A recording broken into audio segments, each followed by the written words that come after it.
I wanted to eventually start covering the Wizards and Silver Age, and I thought it might just kind of be helpful to do everything all at once. I think that you will get kind of a comprehensive understanding of the different ways that the Wizards play and why you might be interested in the class. For new players, arcane damage works differently than physical damage. So normally cards in this game, like if you played like an intro deck, it would be you would send damage to your opponent, and then you can choose to block with the bottom right from your hand. Arcane works in a different way where the damage is unblockable unless if you either have like a prevention effect, or B, the most usual way of preventing it is going to be with things like Arcane Barrier. Arcane Barrier is pretty interesting because it means your opponent has to sacrifice good equipment pieces that normally do stuff to play basically blank equipment. It also means that they're capped on the amount of Arcane Barrier they have. So if they have Arcane Barrier, let's say 1, then if you send a source of 5 Arcane, only 1 of that is preventable. And so there's just a lot of stuff that weighs on your opponent. They have to run Arcane Barrier. They have to have the resources available to even prevent the damage you're dealing. There's a chance they draw 4 reds and they can't even block any of your Arcane. And then it also caps at a certain point where if you go tall enough, you're just leaking everything. So it's an easy way to close games out. The most common thing today outside of Verdance is that all the Wizards are going to be below 20 health just to kind of do like a bit of power balancing with this. We're going to start with the most mid-range focused Wizard, and then we're going to kind of go into more combo territory. Wizard traditionally has been kind of a combo style deck, like very fragile but explosive, but recent iterations have kind of moved away from that. We'll see that with Verdance and Iyslander. Verdance wants to decompose Earth cards. That's the whole payoff of this deck. Once you decompose enough Earth cards and complete your quest, you're going to unlock the second part of her hero power, which is that whenever you gain life, you're going to deal 1 Arcane to your opponent. So our equipment is very simple to break down. We just have gauntlets for blocking. Blossom String will synergize with some cards like Harvest Season, where we can just play without having to use a whole card from hand. Crucible will let us add +1 to any of Arcane spells. This is going to be the most common weapon we're going to see between all of the decks today. Helm blocks, so does Well Grounded. So kind of a defensive stance of the equipment. And then when we go into the deck, we have a lot of Earth cards that we need to get in our graveyard, either via blocking or playing, and then we're going to go ahead and decompose these. Our decomposed cards are going to be Blossoming Decay, which will decompose, and then once we decompose twice, we're online. And what's interesting about something like Blossoming Decay is that if you decompose the second time with this card, so let's say this is your second decompose, and this is what puts your 3rd and 4th Earth card in your banish, the life gain will happen after this, and at that point, Verdance will be online. So when you gain the 1 life off the Blossoming Decay, you will deal 1 damage to your opponent with Verdance. Cadaverous Tilling is just the better numbers version of the decomposed card, just coming in for 8 or for 6 with the blue. You're absolutely happy to resolve the blue here. The goal of this deck is to get online very quickly. The rest of the deck is a mix of arcane spells, defensive cards, and then cards that gain life. So for our arcane spells, we have things like Aether Quickening, Photon Splicing, Pulsing, Aether, and Life. These are just cards where all you're going to do is activate Crucible with a blue and then play this just for 5 arcane.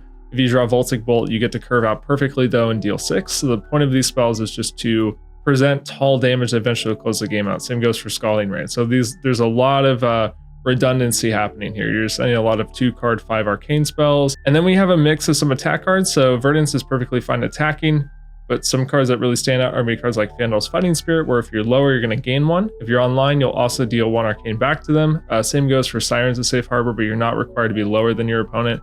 These are just good cards once you're online. And then we have some explicit life gain cards like Harvest Season.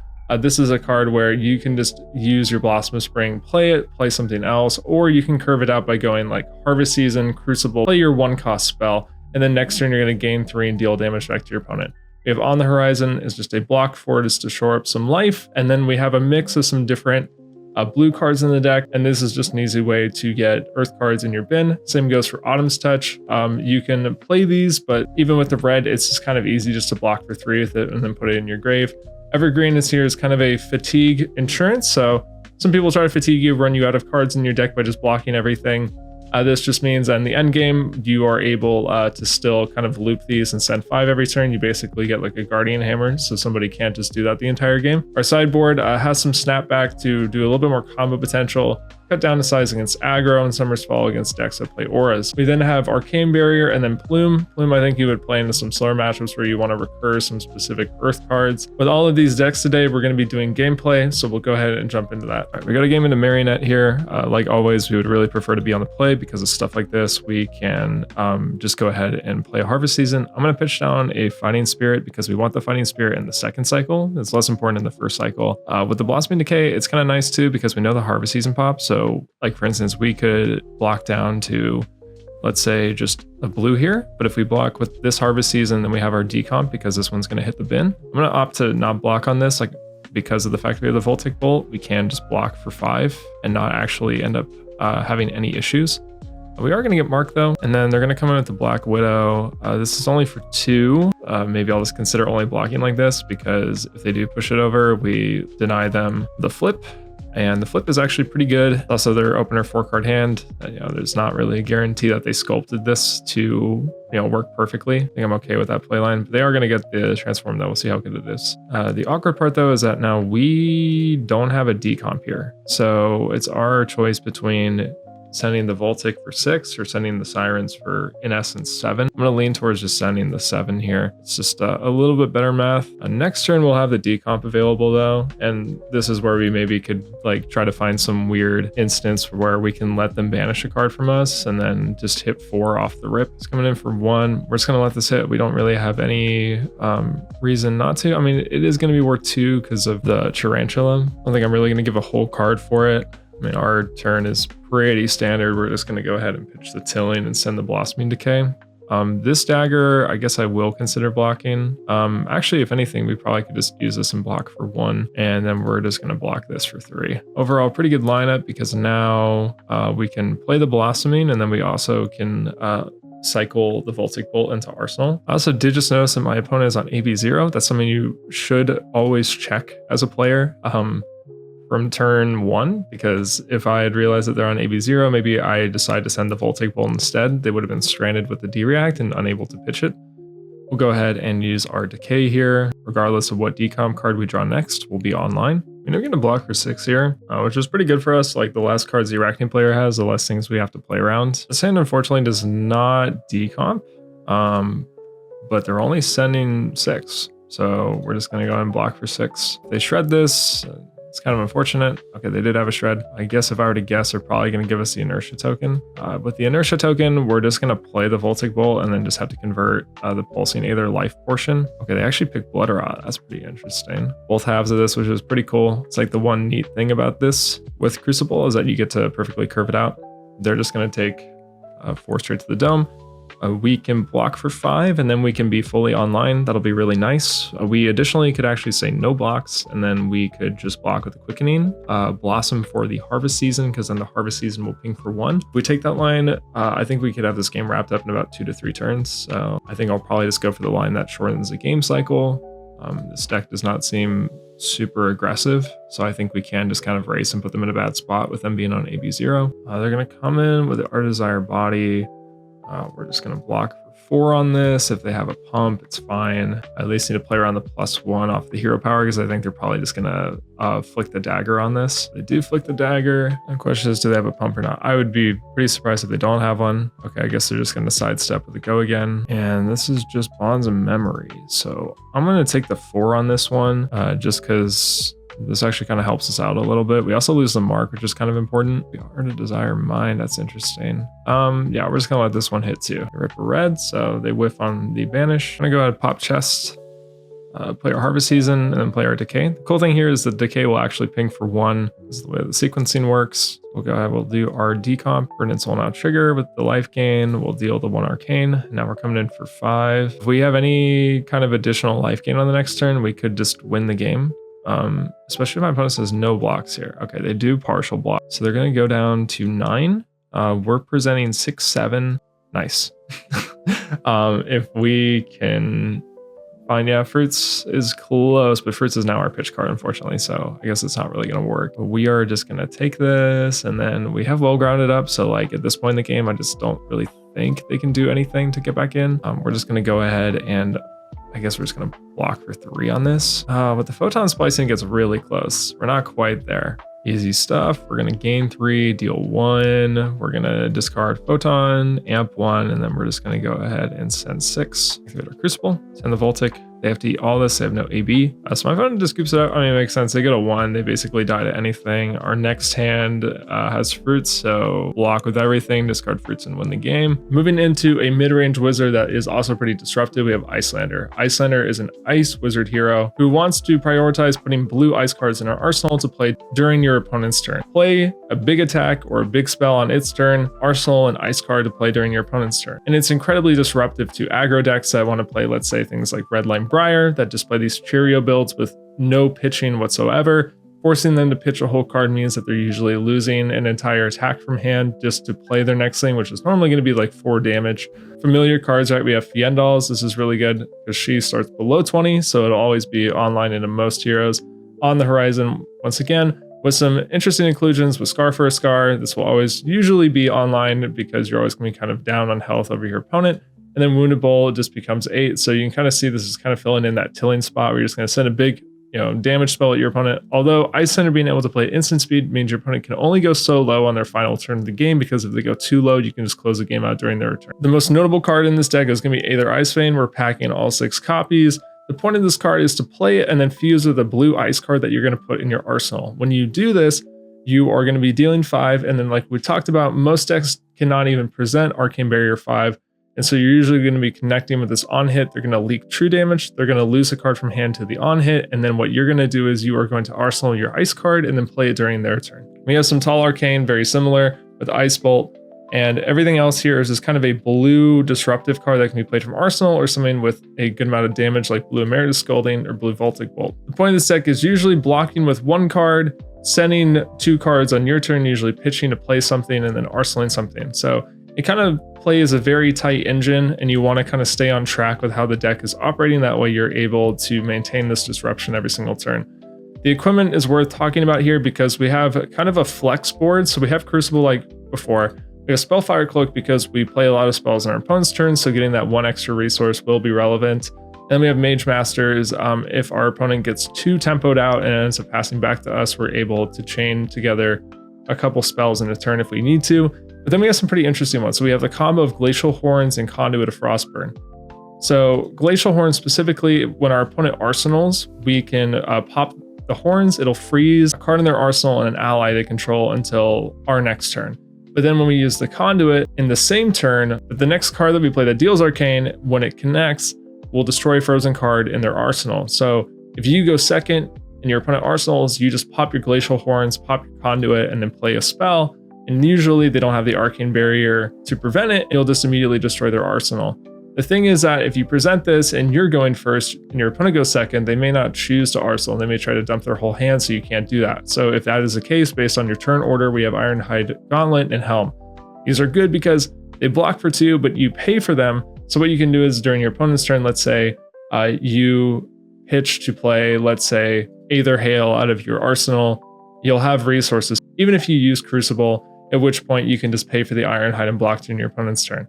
Other cards in our sideboard are going to include Arcane Barrier 1 and 2. Our third is just naturally built into the Spellfire Cloak, and then we have some more aggro disruption with Arctic Incarceration and Icy Encounter to get more Frostbites, and then Arcane Polarity against other arcane decks. So here we have a game into Betsy. Overall, our opener is pretty awful. The only thing I could think of is maybe trying to leak 3, but overall, I mean, this is not very good. She even has access to Arcane Barrier 3, so I'm just not even going to bother wasting the card. We're actually just going to put this in Arsenal and then just play it during her turn. This hand overall can actually block for a lot, so if she tries to go out for a wager card, we can actually probably stop the wager and then potentially leak all 4 or maybe 5 damage back. Looks like it's just going to be Anathos pitching 3 cards, so I kind of like just sending all the damage. We're going to go ahead, activate Crucible, play Emeritus. 3 of it's going to connect. We're going to take 2 though, which is important because it means that we go down to 16. Vandal's Fighting Spirit will put us back up to 17. And then a big advantage of these mid-range wizard decks is, for instance, my opponent has to give up 3 armor pieces to run AB3, but here we are sending a physical attack for 7. My opponent doesn't have this armor, which means that they have less ability to actually lean on the defensive capabilities in this matchup. Us, on the other hand, we still get to run our Ironhide because we're not AB taxed like my opponent is. So there's a lot of cool stuff that happens because of the fact that we're a mid-range wizard. We don't really get any major benefit out of the gold, so I'm kind of okay. Just blocking for 3 here with the Ice Bolt, playing the Aether Ice Vein, and then arsenaling the blue Ice Bolt here. This should leak unless if my opponent has a extra prevention effect like Oasis, but with Arcane Barrier 3, I'm assuming that it will connect, deal the damage, and then force the discard or pay trigger. And then we're also putting 4 damage with Crucible in our arsenal. That also gives a Frostbite if my opponent wants to play something during their turn before they send an attack. We will get to give them a Frostbite and tax them an additional resource. My opponent pays, leaks 1, but then has to pay for the effect. My opponent is just going to send Wage Gold here. What we're going to do is we're going to take the damage because we can afford to be a little bit low, because once again, being a wizard, as long as we are not dead, my opponent has the chance to lose the game. Overall, it's kind of laid out. We're going to send the damage during my opponent's turn. We're going to send the Ice Bolt and then arsenal the Emeritus Scolding. It's a lot of unpreventable damage. My opponent capped out on AB3. Even if they draw blues here, they're taking a bunch of damage, but then there's the additional benefit that if my opponent draws a bunch of reds in this instance, they could accidentally just lose the game. And also it means that my opponent can't tap out for some really aggressive plays because we are just pressuring to win the game during their turn. It's all very interesting stuff. So even though we're pretty low at 6, I mean, we still have the Iron Hides up. My opponent goes to 6, which means that they could potentially lose the game very quickly. The only thing here though is that my opponent is holding back a card. So I kind of have to read maybe that this is a card like Pummel. If it is Pummel, we need to block accordingly. So let's think about it really quick. If we block like this, we're going to go ahead and block for 5. Our main goal here though is to keep the Aether Ice Vein and then keep the blue Emeritus. If this ends up being Pummel, what this play line would give us is a block for 5. So the only thing that I fail to account for is that if we block with the Winter's Grasp and hold the Photon Splice in hand, if my opponent taps out during this turn, we can actually discard the Photon Splicing and then just sneak in 6 damage. We'll go ahead and use our Spellfire Cloak. We're going to go ahead and pay for the Ironhide Gauntlets.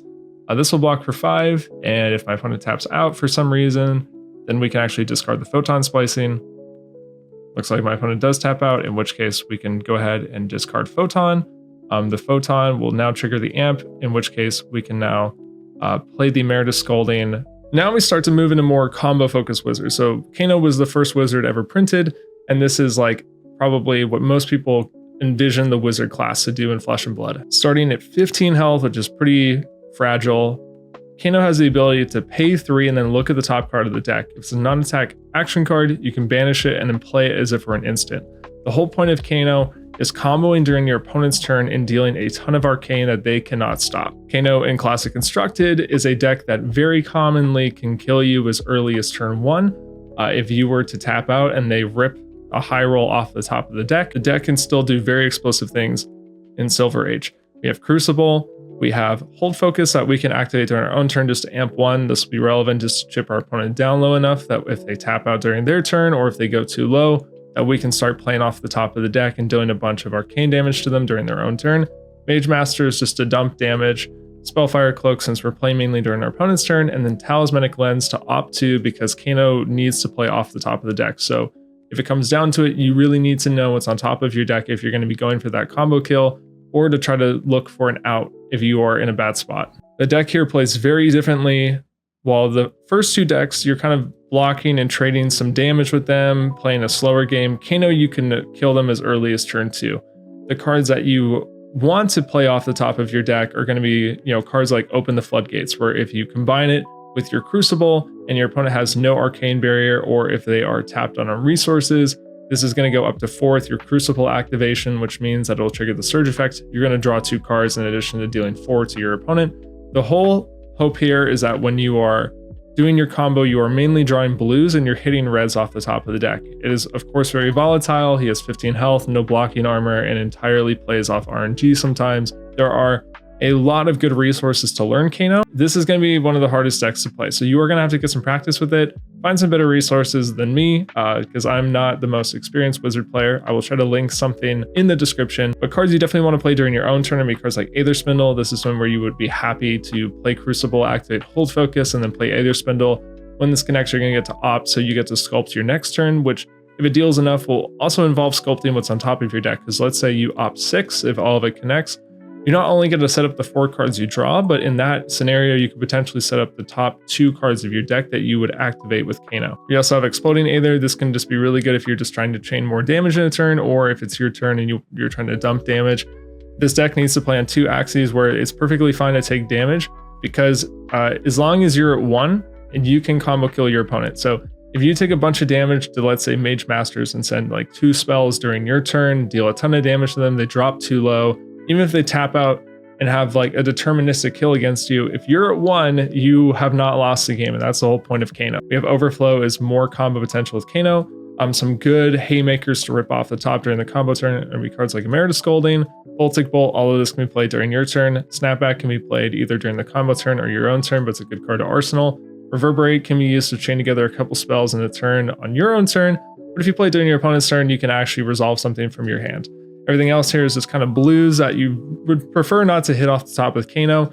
The exceptions being Potion of Deja Vu, which will allow you to manipulate a pitch stack. So what you can do is, like, let's say you can overpitch the Kano, so you pitch a red and then a blue to pay for the activation. You activate Potion of Deja Vu, and you put it back on the top in any order. You ordered the red to be on top, that was stuck in your hand, but now you get to resolve off the top of the deck. And then Epot just gives you more resources. The more resources you have, the easier it is to combo. You just get to see more cards and play more things. So we have a given to Oscilio here. Our hand going second is actually pretty good because we have the Exploding Aether. We'll have the ability on turn 0 if my opponent gives up their action point to safely use Kano. Or at the very least, we're going to have like up to 2 digs on our turn with the Exploding Aether. They're just going to send 4. I think I'm kind of interested actually in just only blocking 3. If they have Lightning Press, we get kind of blown out, but if not, then we get 1 extra Kano look. I'm going to go ahead and pass on the action point. We're going to go ahead and activate Kano. We're going to hope to find something good here. If I open the floodgates, that's very good. So we'll go ahead, we'll activate Crucible, and then we're going to send in for 4. My opponent actually doesn't have any sort of arcane barrier, which is pretty interesting. So this is actually going to connect unless if they have some kind of prevention effects. If they do not, wow, we get to draw 2 cards. That's good. I'm going to activate Kano again. This time we find Aether Quickening. This is already looking pretty over. We'll go ahead and send the Aether Quickening.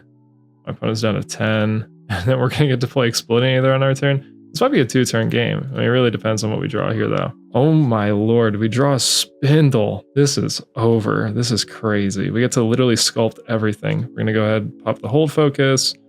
We're going to activate Crucible. We're going to play Spindle. Are they just dead this turn? They deal 9, they go to 1. What are we even looking at here? So deal 9 off the Spindle. We're going to have to reorder all of this. So we're going to put this on the bottom. We're going to put this on the bottom. We're going to need to stack 4 blues here. So we have our 4 blues. We have all of our red spells. Yeah, this is like super over. I think we can just do it on the first blink. We don't have to wait for my opponent to do anything here. They're just dead on the spot. They're going to play Lightning Surge. That's fine. I'm just going to go ahead and activate Kano. So yeah, when this deck works, it can really work.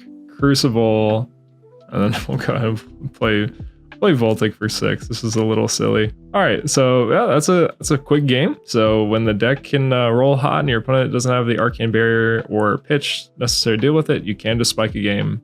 And then finally rounding this out, we have Oscilio. Oscilio was the hardest one for me to make, so I gave it my best shot. If you have something that you're more confident in, please let me know in the comments down below. This is just my best faith attempt at it. It has an effect where you get to filter every single turn, so you can discard an instant and draw a card. And this is a more lightning based deck. So the way that Oscilio wants to play is actually not with Crucible, but with Volzar. Volzar kind of does the same thing where it amps up the next arcane spell, but with the added benefit that it scales based on how many lightning cards that you play. So the point of this deck is that you want to play a lot of lightning cards in a single turn. You're kind of playing something like Aurora, where you play this very aggro Briar Aurora kind of style. And then at the end of your turn, you're going to activate your Volzar to play an arcane spell. Plays a lot differently than all the other wizards we talked about today. You're going to be playing a lot of go again attacks. These are going to be cards like Fry, Lightning Surge from Arsenal, Second Strike, Flittering Charge, and Twine Lightning. And then you can actually sculpt some bigger push turns with cards like Sigil of Conductivity and Sigil of Lightning. When these give you embodiments, now you can start playing things like Blast to Oblivion with Go Again. And then you can start playing instants, rebouncing some of these instant speed auras back to your hand, recast them, The whole point of this is you are trying to cheat the deck to play as many cards in a single turn, because the more cards that you play, the bigger your Volzar amp becomes. Cards like the sigils are really good because when you have a sigil in play, your Volzar activation becomes 0, so you can play completely pitchless hands, or you can play a bunch of 0 for 4s, or cards like Electrostatic Discharge, where it's just a 0 for 3, but it's a lightning instant, so it counts. Or same thing with Sizzle. These are cards that'll count towards your Volzar. And then if you have one of these sigils in play, you can just go ahead, act your Volzar for 0, and then play something like Arcane Twining, for instance, or Etchings of Arcana.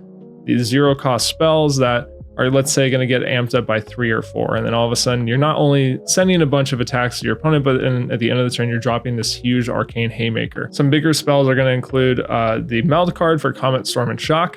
Shock is really cool because it can be played at instant speed. So if your opponent ever goes too low, you can play a bunch of these instant lightning cards during your opponent's turn and then play a Shock to finish the game off.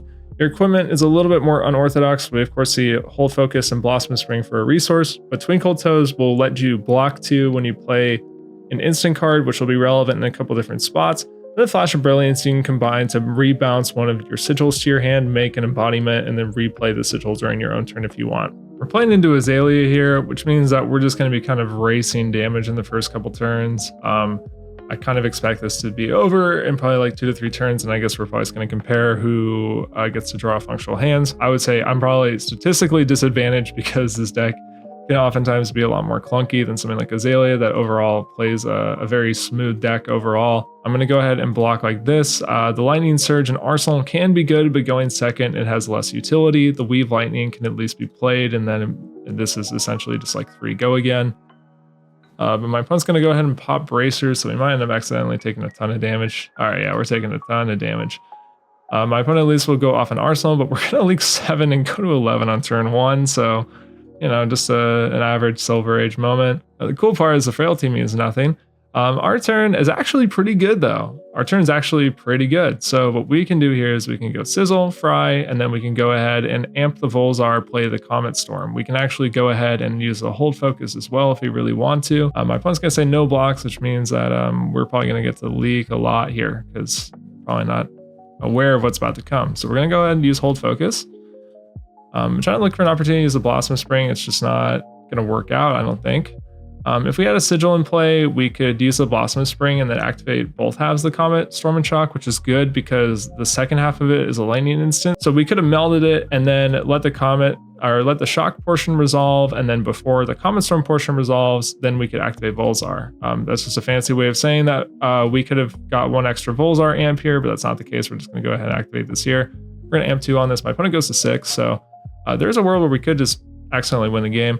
I don't know if that'll happen or not, but so my opponent's coming in for 4, but they don't have a way to reload. I'm assuming that they have a reload card in hand. I'm going to opt to say no blocks on this because it doesn't present an on hit yet. I may try to just resolve the Pop the Bubble for 3 and then just hope that we can draw like a Shock and then win the game on my opponent's turn. This Infecting Shock comes in for 11 though, which is a lot of damage. If we block like this, we die. If we block like this, we still die.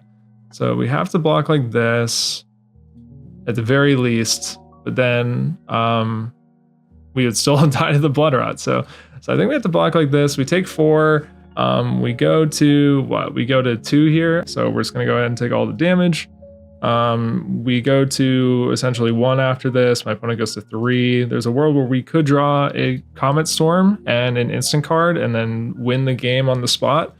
Or my opponent could brick. That could also happen. We're going to go ahead and do the most boring play of all time, which is Arcane Wounding Blow. But my opponent can't block, so you know that's all relevant here. And we'll go ahead and see if we draw Comet Storm. Oh, we didn't. You know, if for some reason we can live. Highly doubt it. But if that were to happen, we can just play Arcane 20 and just win the game. So you can kind of see how this deck, you know, in a potential world could have won. Overall, this was a very fast game and we leaked 7 on turn 0. I think it's probably helpful in showing how the deck can lose a lot of the time in this format. There are some worlds where we could have high rolled and won. We can just go ahead and discard our Sigil. This could have been Oscilio Filter. Yeah, this would have meant nothing. I mean, it would have been a pretty cool turn though on our part. We could have gone like Entwine Lightning, fused with the Flittering Charge, played it. But instead we're just gonna end up taking enough to end the game. In another world, we could have used the Twinkle Toes and potentially lived a little bit longer, but that just goes to show how this deck rolls a lot of the time. There's a cool out though, where some games in a spot like this, you will get to draw a comment. Oh, it was the next card in deck. All right, so instead we can just be sad because we almost could have done something crazy, which would have just involved us playing an instant card and then triggering Volzar and then playing the shock, amping the Volzar, all that kind of cool stuff. So if your opponent goes too low, you can randomly kind of spike a win like you would if you were playing Kano or Iyslander. But overall, you're kind of playing this deck like Aurora, but just ending on that, Volzar amp into 0 cost spell. So overall, not the quickest or best example, but hopefully you can kind of see how you might play this deck. Overall, it has some interesting sequencing puzzles and the hero power lets you filter, but overall, it is a little bit weaker because you are missing some of the glue pieces that the CC version has. But overall, those are all the lists for today. So if you like them, let me know if you give any of them a shot. Until next time, thank you for watching.